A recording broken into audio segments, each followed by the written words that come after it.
smoke, breathe me in and let me go.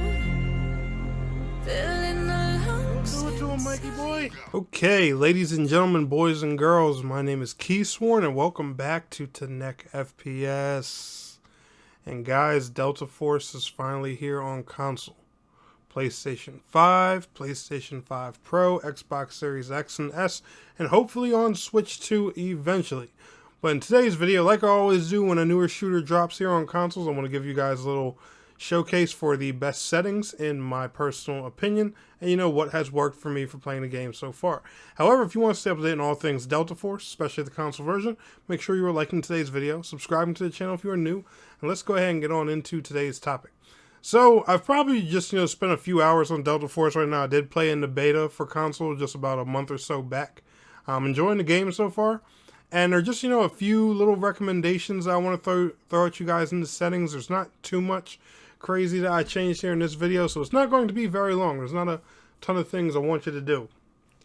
So first and foremost, if you're a console player, who's not crazy about playing with PC players, you can turn the crossplay toggle off, or PC not crazy about console, whichever. For combat, make sure you have this one off. Reloading interrupts ADS, because you can actually do that similar reload thing that aim down sight while reloading thing, kind of how like they added in the Call of Duty series. Now, scope magnification adapts automatically. I personally have this off, but this does actually help depending on what kind of scopes you use. If you're someone who plays with a lot more long range scopes and sniper rifles and stuff like that, you may want to consider putting that on. Me personally, I use a lot of red dites and red dites. I use a lot of red dots and ACOGs here and there, so I keep that off for the most part. For the automatic airborne mantle, I turn that on, as well as the auto parachute. For warfare, I have that on. Hit effects color. This is one thing I want you to pay attention to, because most people are going to have this on default for red, but if you have any type of color blindness or anything, I want you to consider looking at some of the other colors here, because they're really bright and actually stand out. And actually in the beta, I was actually using yellow, and these brighter colors, they definitely help you indicate more when you shoot people, like especially through things like smoke and stuff like that. The brighter colors tend to stand out a bit more. So if you want to make sure you're marked right on your targets and everything, besides the hitboxes, of course, try changing this color up just a little bit. Here in the system area, I didn't change too much. The only thing I decided to turn on was the auto sort when opening stash. So that way, your stash during the looter shooter mode, your stash will always be auto sorted, and you're not doing that manually, because especially for us console players, when you're playing on controller, organizing that thing is going to be a pain. So here in controller sensitivity, I have not changed much. Me personally, if you guys know me with shooters by now, I roll with dynamic on every FPS I play. I'm always going to use dynamic. It's my favorite stick response curve. But I always say, and I recommend, use one that you like. Right now, I'm using low for the sensitivity, and that's simply because the sensitivity in this game feels really fast to me. So I'm using low just so I can get used to it, and then I'm going to try bumping it up and customizing it a bit more. But low is a good preset.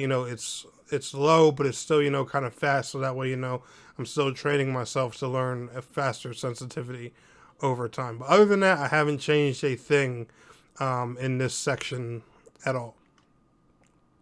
Here in the control section, I didn't change any of the controls either. I do actually like the control scheme of this game, pretty similar, to COD and stuff like that.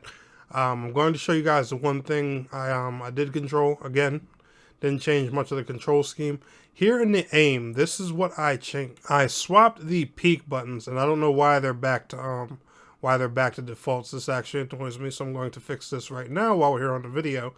I swapped the peaks for left peek, left stick, and right peek, right stick. It's similar to how the peeking works in Rainbow Six Siege. This is a lot more comfortable to peek with than, using the left and right bumpers or R1 and L1. I don't even know who in the world thinks that preset is comfortable for peeking. Trust me on this. If you've played Rainbow Six Siege, you know what I'm talking about. If you haven't, trust me, change those peaks to your left stick and right stick. It'll make a world of difference for you. Here in the vehicle controls, like I said, didn't really change anything. I was actually comfortable with the control schemes and happy with how things are. Here in the screen settings didn't change too much here either. On the rotating perspective, I just turned that off. I just like, my mini map static, and that's just me. Now here's what I want to talk about, the graphical settings, because this is very important. So I'm going to start for all of you PlayStation 5 and Xbox Series X players. If you are playing on PlayStation 5 and Xbox Series X, turn VSync off and give frame rate mode a try. If you like it, go ahead and stick to it. But you're only going to get a frame rate that bounces between 80 and 100 FPS. It's never really going to hit 120. You're very rarely going to be doing 120 FPS in this game. I'm just going to be realistic with you. At least on PlayStation 5. I know the Xbox Series X has a little bit more juice. So, if you've got some better results on Series X, let me know down in the comments. That way we can inform the community together. For my Series S people, I'm going to be straight up real with you. Keep VSync on and just don't bother going with the frame rate mode. At the most you're going to get is 70 or 80 FPS.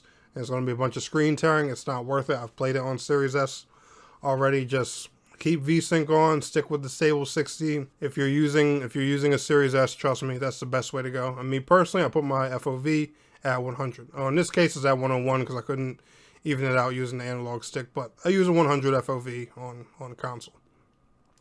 Audio settings, nothing too crazy. Have mine set to headphones because I use headphones. My master volume's knocked down, so I can record this video without noise. But nothing insane to see here. Make sure you keep your chat channel on squad. That way you can actually communicate with your squad. If you're using voice chat publicly in game. Privacy compliance, we don't even need to talk about that. If you're playing this game, you already accepted all that stuff. But that's going to pretty much wrap it up, for my settings recommendations for Delta Force on console. But anyway, guys, if this video helped you, be sure to smash that like. You got any other recommendations, be sure to leave them in the comments. I'll see you all in the next video. Peace out. Have a good one.